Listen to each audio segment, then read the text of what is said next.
Card King, here I come. Hello, sports fans, sports collectors, and all hobbyists. Welcome to the Card King Sports and Variety Show. I am your host, the Catman, Brian Cataquet, a.k.a. the Card King. We are live on ABC's KMET 1490 AM.com, your number one spot right here for news and talk on the West Coast. I thank everyone for tuning in this morning.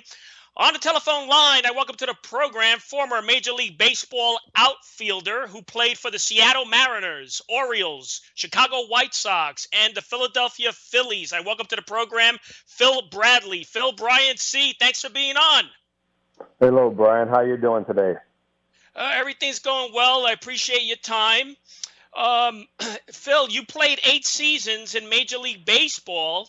But prior to baseball, which my listeners may not be privy to, you were a legendary Hall of Fame quarterback at the University of Missouri. Yeah, and I believe if you were to go back to Columbia, Missouri in particular, and bring my name up, I think that would probably be the first thing that people would talk about if they knew of me. Absolutely. I mean, you took Missouri Tigers to 3 bowl games, 3-time Big 8 Conference Offensive Player of the Year. I mean, you set conference total records, 6,459 yards, which stood for 10 years. I mean, you were an elite athlete, huh? Yeah, well, I did pretty well, but if you dig a little deeper into Missouri football, you would find out that I was very fortunate to have played with some very good offensive players while I was there. One name in particular, Kellen Winslow, who went on to become an NFL Hall of Famer with the San Diego Chargers, and a multiple of other athletes that went on and played in the NFL. So, yeah, I got a lot of credit for leading the team to these bowl games, but actually it was a lot more than just me. I'm just thinking, I mean, if the tables were turned, Phil, I mean, and your fate had it, you could have been playing in the NFL. Well, you know, it's funny you should say that. If I was playing today, yeah, I would have had a lot better chance, simply because of the way offenses are run now. They like mobile quarterbacks. They like quarterbacks who can make plays with their legs. Back then, when I came out of college in 1981, they were looking for the prototype 6'4" quarterback who could throw the ball through brick walls, who could throw the ball 80 yards. That's not what I could do. Amazing. Now you also lettered in baseball at MU on a team that won, I believe, in 1980, the Big 8 championship. And I want to ask you, Phil, when you look back now, how well do you think college pro ball prepared you for the minor leagues?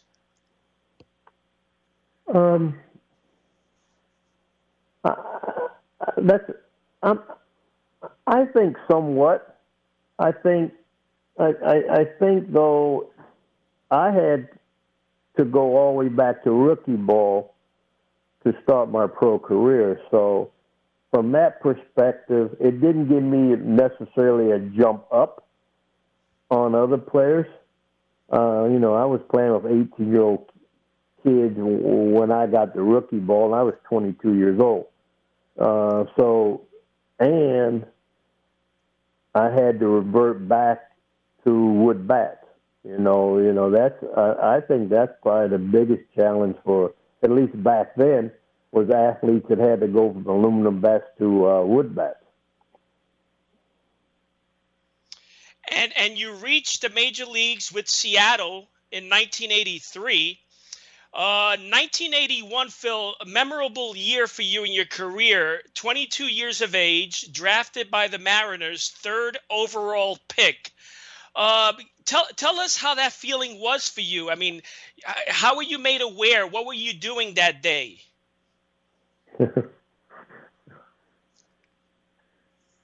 I was out on a tractor raking hay that day when the draft happened. Again, we're going back in the time now. This is 1981. You know, there was no ESPN. There was no draft day coverage. So back then, I used to work on a farm in the summertime. So I was at work that day, and it just so happened I was on a tractor raking hay, and I found out I got drafted. I mean, and looking at your minor league years with Seattle, 81 you played for Bellingham. 82 you played for Bakersfield, and at Bakersfield you really showcased your talent there. I mean, you hit 331, you had 58 stolen bases, 98 runs scored. Also, then in 83 you played for Salt Lake City. With that team, you split the seasons, I believe, with the Seattle Mariners in 83, right? Well, actually, I was a September call-up. I played the full season in AAA, and the season was over in August, and I was fortunate enough to get called up to the major league in September. Yeah, and then at Salt Lake City in 83, again, solid numbers. You batted .323 in 130 games. And that team was a good team. It had yourself along with Harold Reynolds, right? Yes. That was the year that I got put in a position that if I went out and played well, perhaps I would have a chance to make the major leagues, because I went from A ball to AAA. And again, that sounds like a lot, but I was 24 years old. I was getting close to the point that either I was going to make it or I was going to have to find something else to do. I mean, you proved yourself enormously. So that team, that Salt Lake City Gulls, yourself and Reynolds really led the team. The following year, Alvin Davis, I believe, joined the squad. You never got a chance to play with Alvin Davis? Not in the minor leagues. I believe what happened was I went from A ball to AAA, so I jumped over a lot of those guys that were in AA that year, and then we kind of all got back together in '84 when we made it to the major leagues. Now, tell us your first major league at bat, Phil. Do you recall who you faced? I mean, how was that how did the introduction feel facing major league pitching? My first at bat was a pinch hit appearance against a pitcher named Ray Fontenot. He for the New York Yankees. I mean, that was our first game. When you bring up Harold Reynolds and I actually drove. Our last AAA game that year was in Portland. So we actually drove together to Seattle because we both got called up at the same time. And the New York Yankees just happened to be in town for our first game. And I believe it was a Saturday night, and I didn't start, but I got a pinch hit and I popped out off of Ray Fontenot. I mean, I went back and I looked at some of the archives during the 1984 season. I mean, by the year 84, there was so much positive talk about your playing ability. 84, you were hitting an average of .301 while playing in 124 games. And by 1985, I mean, you were considered one of the top 7 players leading the American League in hits by midseason. So, I mean, it seems like you adjusted very well. And I wanted to ask you, how important was your hitting coach, Darren Johnson? Darren Johnson turned out to be instrumental for my career. In 1984, I was I started being an extra outfielder. I would come into games in a defensive replacement, 6th or 7th inning. I might get in at bat here or there. as the season progressed, I started getting some starts here and there. But again, I didn't have my own position. In 1985, I was the starting left fielder coming out of spring training, and it just so happened that was Darren Johnson's first season being the hitting coach for Seattle. Well, Darren Johnson saw me in training camp and said, we're going to change your whole batting style. I was always a singles hitter. If you look at my statistics, you will notice I think I hit one home run in rookie ball. I didn't hit any home runs in A ball. I think I hit 2 home runs in AAA. So I hit no home runs in 1984. And those 123 games or what have you, I had no home runs. So I had minor leagues and major leagues going into 1985. I had a total, I believe, of 3 home runs in professional baseball. Well, Darren Johnson decided that he was going to teach me how to hit home runs. So I spent all the spring training learning how to hit completely different, learning how to hit the ball in the air. Because I was always taught, hit the ball on the ground and run and use your speed. And he said, no, we can teach you how to drive the ball, hit the ball in the air. And back then, his comparable player for me to emulate was Ryan Sandberg. Well, lo and behold, over the course of spring training, I gradually started to get a little better. And the first day of the season, I hit a home run. And, that's the old saying, the rest is history. Well, it was. I went on and hit those 26 home runs. I drove in, I believe, 88 runs. And my whole career took a whole different path. And it kind of set me up for success the rest of my career. Oh, absolutely. And I read a quote that you said back in 84, 85 that you really don't consider yourself a natural hitter. You had to work very hard for that. Do you still feel that way? Oh, yeah. And the reason I said that was because when I went to the University of Missouri back in 1977, I went there on a football scholarship with an understanding that I could play baseball after my freshman year. I had to play spring football. Well, I truly believe that missing baseball the spring of 1978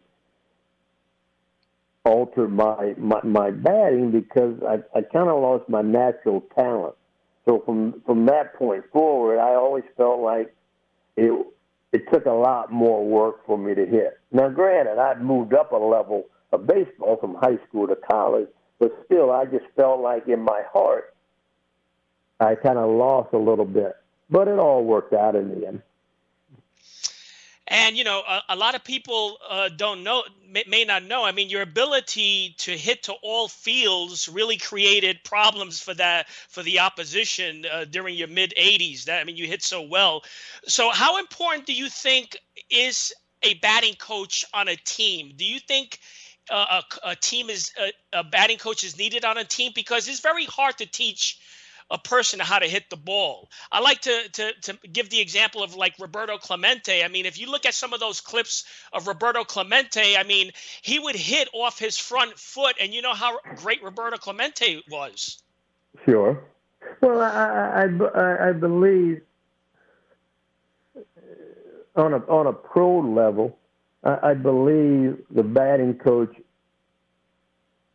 major responsibility is try to learn each hitter individually, try to observe that hitter, try to see what the hitter does when he's performing well, so that when he's struggling, he can always have some point of reference. Now, I don't necessarily think it's going to be like Little League where you're going to go in and you're going to teach every hitter the same. That's not what I'm saying. But I think a batting coach is kind of the hitter's eyes. You know, I understand that you can watch video and a hitter can self-teach himself, but I think another set of eyes is always beneficial for an athlete. And 1985, you got selected to join the Major League Baseball All Star Team. 1985, how was that experience for you? Overwhelming for me. When I sit back and think about that 1985 American League All Star Team, there were so many players that went on to become Hall of Famers. And again, that was only my second full year in the Major League, so I was really awestruck. I mean, I'm talking about the players like Eddie Murray and Ricky Henderson and Cal Ripken and players that the All-Star game was just another game on their schedule that they were always going to be going to every year. As a player like me, it was a special honor because that was my one and only All-Star game. We're talking with Phil Bradley, former Major League Baseball outfielder. Looking at some of the managers you played with, Phil, a couple that come to mind: Chuck Cottier, Dick Williams, Lee Elia. Can you, and also Frank Robinson at Baltimore. Out of those four, who did you learn most from? And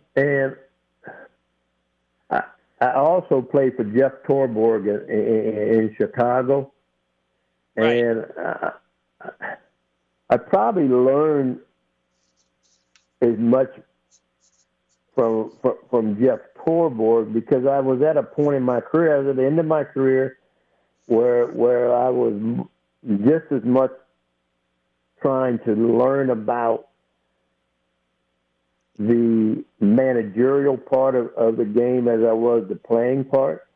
You know, the rest of the managers that you mentioned were all fine managers, but again, I wasn't necessarily thinking about my future. I was thinking about the present more. Frank Robinson, Hall of Fame player, was unique in that the way he related, because Frank and Dick Williams in particular weren't big communicators. You know, they just kind of expected you to go out there and do your job. Chuck Cottier and Lee Elia were more into communicating with you.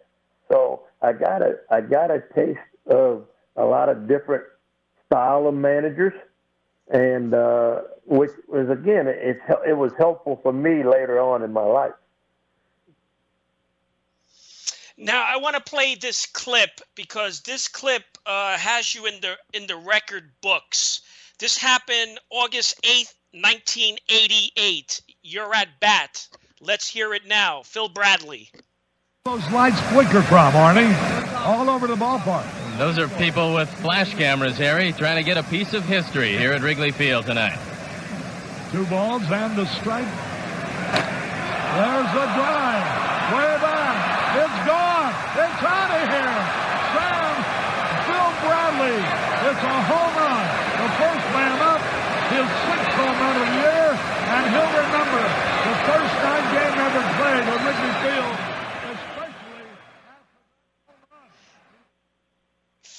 That was a home run hit by you, Phil, off, I believe it was Rick Sutcliffe. First night game at Wrigley Field. Talk about how that memorable that day was for you.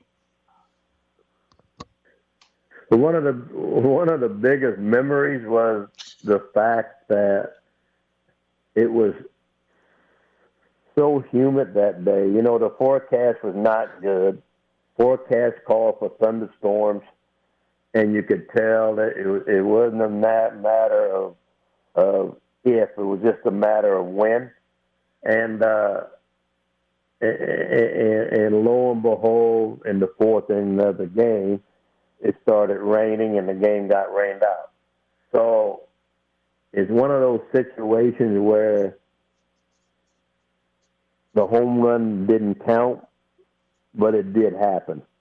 And it was a special time. Yes, it's unfortunate, again, that it didn't count. A matter of fact, I was just telling my grandson the other day, he asked me how many home runs I hit in my career. And counting between the major leagues in Japan, I ended up with 99 home runs, and the 100th home run was the one in Wrigley Field that didn't count. But I tell you, I aired it today, and it was televised for everyone to see and hear. So it was definitely hit, at night. Yeah. So 1990 White Sox you were playing with, and then you ended your career. What happened that year? Well, that's the year I got traded. I got traded, I believe. I got traded in July. I got traded in July from the Orioles to the White Sox. I actually had a bad wrist that year. I had surgery over the All Star break. I had come back from the wrist surgery, and I was playing well. I went to Chicago. I actually hurt my wrist again. I had to have surgery at the end of the season. And, just a matter, I couldn't get a job in the States for the 1991 season, and I played over in Japan for the Tokyo Giants. And I have a couple of minutes left. How is the competition in Japan, Phil? The competition was, it wasn't like the United States, but yet the competition was good. The strength of Japanese baseball back then was their pitching. They had some really good pitchers, especially starting pitching. But the game's different, and the game's played different. The players are different, but it was a nice experience overall. Yeah, and then 2009, I believe that was the year when the University of Missouri, you were assistant coach for the softball team, right? Yes, I was a volunteer assistant for the University of Missouri softball team. And then also you did some work with the Major League Baseball Players Association. Yes, and I'm currently still working with them. I'm going into my 23rd season with the Players Association. I actually have evolved now into working on their domestic and international special events. That means, like the Field of Dreams game over in Dyersville, Iowa, or the Little League Classic in Williamsport, Pennsylvania, or, we had the games over in London, England, or the World Baseball Classic. Any of those special events that we have, that's what I get involved with now. And a final question, the biggest, besides the money in baseball now, what else do you think? How has the game changed? How has the game evolved? Is it still very difficult for youngsters who want to make it to the big leagues to make it? Yes, it's still the same percentages. It's very, very low, and it's simply because it's because of numbers. If you think about how many kids play baseball in Little League, and then as they move up to high school, into college, it's just the fundamental of it's just fewer teams. If there's fewer teams, that means there's fewer spots. And it it just becomes a numbers game. And I don't think it's physically any more difficult. I just think it just becomes a game of numbers. And, a change that I noticed, Phil, with baseball, I mean, it's always been entertainment, but I believe, it's become really an entertainment spectacle nowadays, with all the merchandising going on and the publicity. I guess it's because all these networks. Do you feel that way? The game has changed? Well, I think I just think that's just sports in general, because every sport is trying to get their part of the market. And in order to do that, they have to promote their games the best way they see possible. Because there's just more and more sports on TV to watch, right? Right. There's more and more sports that you can go attend in person. Well, a fan now has to choose what teams is he or she going to follow. Because the fan only has so much money, so much time, so much interest. And so these franchises are trying to get the biggest fan base as they can, right? So It's just the dynamics of it all. Well, listen, I really appreciate your time. For me, it's always an honor to speak with a pro athlete. So I really appreciate a few minutes of your time. Oh, sure. You're very welcome. I'm glad you called. Absolutely. We'll keep in touch, Phil. Okay. Take care. Take care, my friend. All right. See you later. Bye-bye. That was former Seattle Mariner outfielder, DH hitter Phil Bradley. Until next week, happy collecting to all.